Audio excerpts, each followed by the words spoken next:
change the world, start off by making your bed. If you make your bed every morning, you will have accomplished the first task of the day. It will give you a small sense of pride, and it will encourage you to do another task, and another, and another.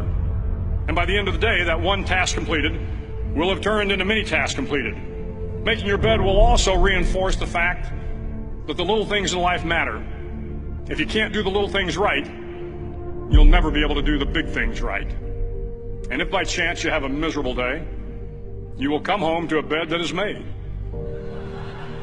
that you made. And a made bed gives you encouragement that tomorrow will be better. To pass SEAL training, there are a series of long swims that must be completed.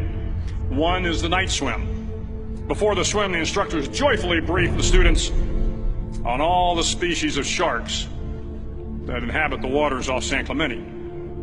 They assure you, however, that no student has ever been eaten by a shark, at least not that they can remember. But you are also taught that if a shark begins to circle your position, stand your ground. Do not swim away. Do not act afraid. And if the shark, hungry for a midnight snack, darts towards you, then summons up all your strength and punch him in the snout, and he will turn and swim away. There are a lot of sharks in the world. If you hope to complete the swim, you will have to deal with them. So if you want to change the world, don't back down from the sharks.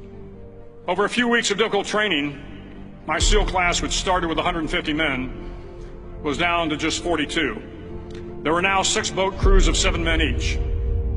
I was in the boat with the tall guys, but the best boat crew we had was made up of the little guys, the Munchkin crew, we called them. No one was over 5'5". The Munchkin boat crew had 1 American Indian, 1 African American, 1 Polish American, 1 Greek American, 1 Italian American, and 2 tough kids from the Midwest. They out-paddled, outran, and outswam all the other boat crews. The big men in the other boat crews would always make good-natured fun of the tiny little flippers the Munchkins put on their tiny little feet prior to every swim. But somehow these little guys from every corner of the nation and the world always had the last laugh, swimming faster than everyone and reaching the shore long before the rest of us. SEAL training was a great equalizer. Nothing mattered but your will to succeed, not your color, not your ethnic background, not your education, not your social status. If you want to change the world, measure a person by the size of their heart, not by the size of their flippers.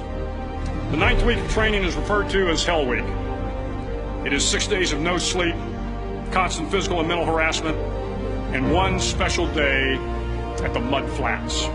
The Mud Flats are an area between San Diego and Tijuana where the water runs off and creates the Tijuana Sloughs, a swampy patch of terrain where the mud will engulf you. It is on Wednesday of Hell Week that you paddle down to the Mud Flats and spend the next 15 hours trying to survive the freezing cold, the howling wind, and the incessant pressure to quit from the instructors. As the sun began to set that Wednesday evening, my training class, having committed some egregious infraction to rules, was ordered into the mud. The mud consumed each man till there was nothing visible but our heads. The instructors told us we could leave the mud if only 5 men would quit. Only 5 men, just 5 men, and we could get out of the oppressive cold. Looking around the mud flat, it was apparent that some students were about to give up. It was still over 8 hours till the sun came up. 8 more hours of bone-chilling cold. The chattering teeth and the shivering moans of the trainees were so loud, it was hard to hear anything. And then one voice began to echo through the night.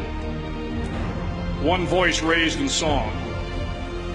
The song was terribly out of tune, but sung with great enthusiasm. One voice became 2, and 2 became 3, and before long, everyone in the class was singing. The instructors threatened us with more time in the mud if we kept up the singing, but the singing persisted, and somehow the mud seemed a little warmer, and the wind a little tamer, and the dawn not so far away. If I have learned anything in my time traveling the world, it is the power of hope. The power of one person, a Washington, a Lincoln, King, Mandela, and even a young girl from Pakistan, Malala. One person can change the world by giving people hope. So if you want to change the world, start each day with a task completed. Find someone to help you through life. Respect everyone. Know that life is not fair and that you will fail often. But if you take some risks, step up when the times are the toughest, face down the bullies, lift up the downtrodden, and never, ever give up.